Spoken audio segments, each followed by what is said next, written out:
Olá, meu nome é Lucas Fernandes dos Santos. Irei falar sobre o meu projeto de iniciação científica sobre as transições de fase no modelo de percolação de elos independentes. Esse projeto ocorreu sob a orientação do professor doutor em matemática Diogo Carlos dos Santos.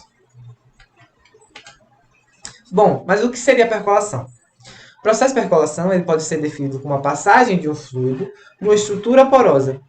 E isso ocorre por meio de canais abertos e conectados atravessando esse meio. Bom, vamos pegar aqui um exemplo do cotidiano, onde o meio é o nosso pó de café. Para a água atravessar o pó de café, é necessário que exista um caminho por onde ela passa, correto? Assim, basta imaginar que esse caminho é uma rede de vários canos conectados e abertos. Dessa forma, o líquido atravessa pela rede de canos e no final a gente tem o nosso cafezinho pronto, ocorrendo a percolação do líquido pelo meio. Quais são os objetivos desse projeto? Eles seriam pesquisar sobre a percolação, analisar a transição de fases no modelo de percolação de elos independentes, produzir textos e materiais didáticos e desenvolver habilidades científicas. A metodologia utilizada foi por meio de recursos como livros, e-books, o YouTube, sites, artigos, ilustrações e anotações. Como complemento, tiveram reuniões para tirar dúvidas, apresentar o conteúdo estudado e etc. Também participação como ouvinte em eventos e também cursos de pós-graduação. E também realizei algumas apresentações na UFAL, na Semana Nacional de Iniciação Científica, que ocorreu em São Carlos, e etc. Fundamentos de grafos.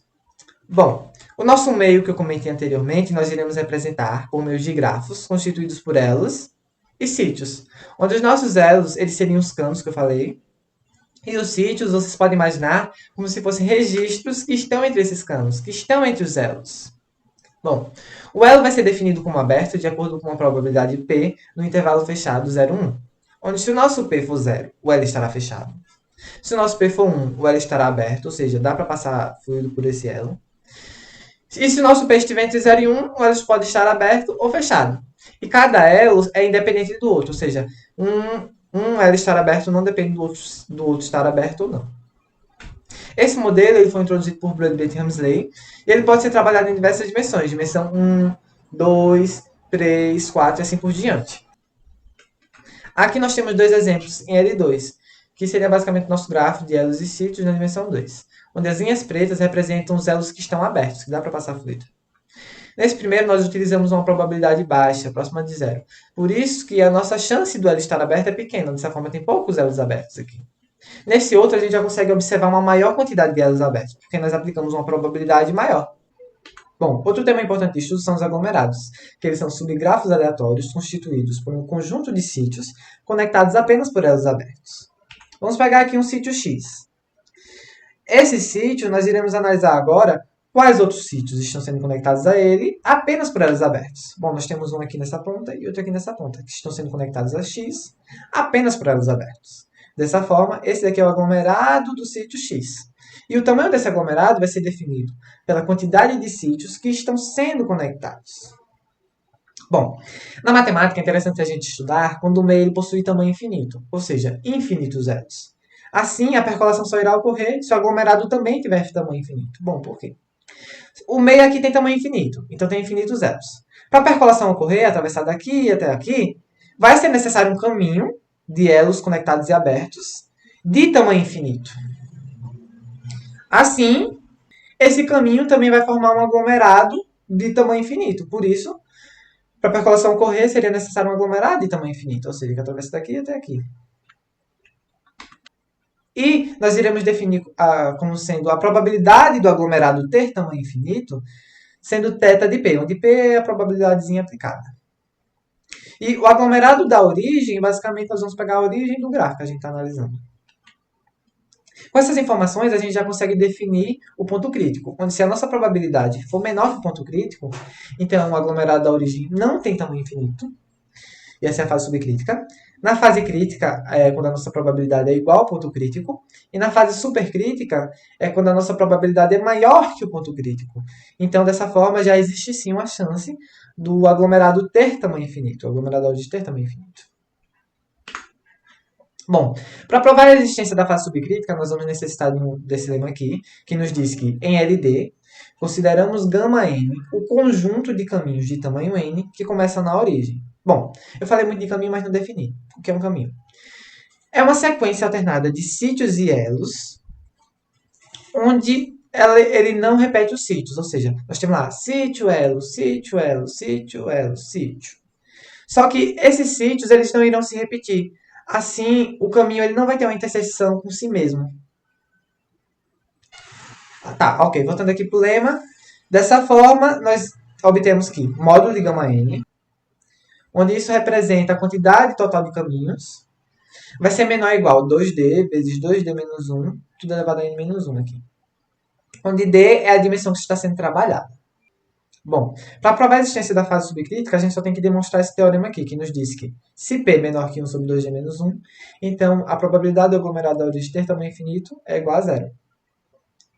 Por que isso daqui demonstra a existência da fase subcrítica? Isso daqui é como se fosse uma aproximação para o nosso ponto crítico. Aqui, ó.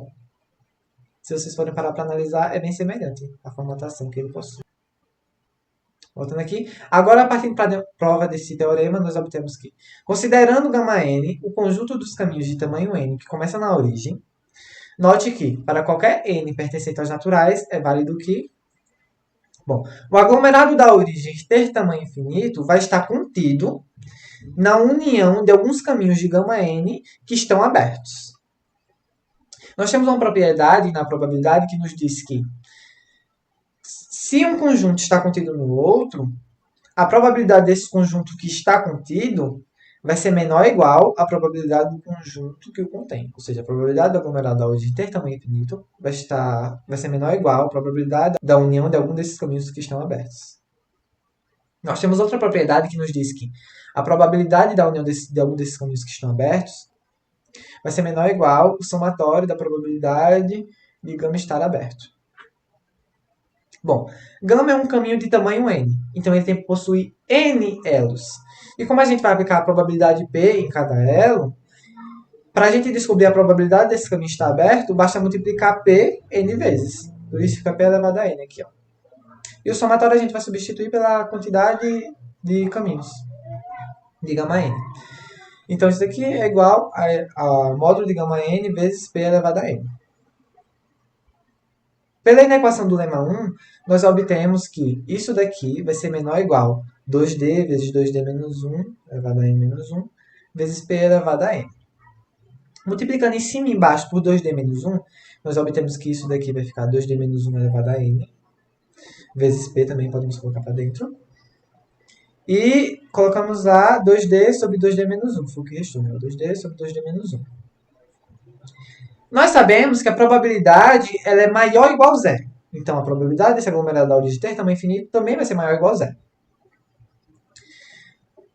Aplicando o limite, quando n tende ao infinito nos três membros, que seria no zero, nessa probabilidade e nessa equaçãozinha, nós obtemos que o limite, quando n tende ao infinito de zero, é zero. O limite da probabilidade do aglomerado da origem ter tamanho infinito é essa própria probabilidade, porque ela é uma constante. E o limite, quando n tende ao infinito dessa equação, vai ser igual a zero também. Por quê? Se nós pegarmos o nosso P menor que 1 sobre 2D menos 1, e o n tendendo ao infinito, isso daqui vai tender a zero. Então, isso tudo aqui vai tender a zero. Dessa forma, pelo teorema do sanduíche, nós obtemos que a probabilidade do aglomerado da origem ter tamanho infinito é igual a zero. Conclusões.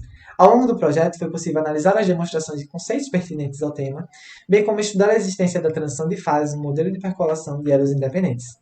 Esses estudos possibilitaram o desenvolvimento de textos focados na transmissão desse conteúdo, abrindo caminho para investigações futuras e permitindo que estudantes possam aplicar esses dados e modelos de forma interdisciplinar, como um método de representação do deslocamento da água pelo pó de café, queimadas florestais, passagem da água por um filtro, transmissão de doenças e etc.